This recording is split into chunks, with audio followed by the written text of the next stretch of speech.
What's up, guys? It's your boy Mr. Artist123 here, and today we're going to be doing an autopsy of the Lenovo Tab E7.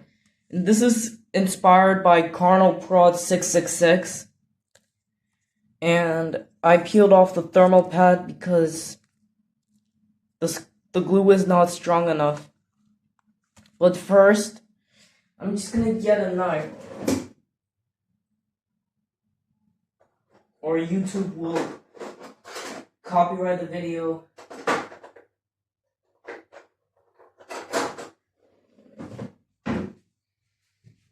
Got the knife, and let's pry it open until I get this stupid thermal pad out of the way. Thermal sticker or something like that. Oh shit. I got it. It's what? Why the hell is it in portrait mode?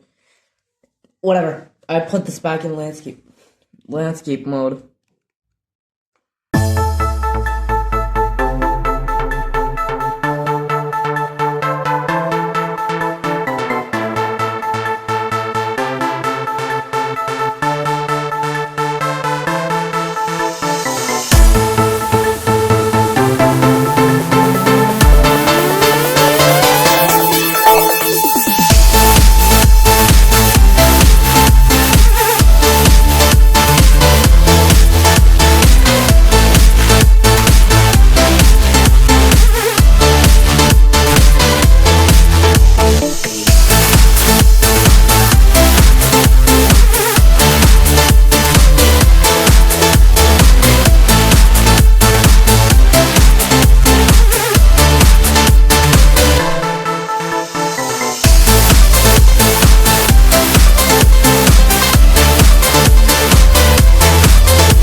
That's about it.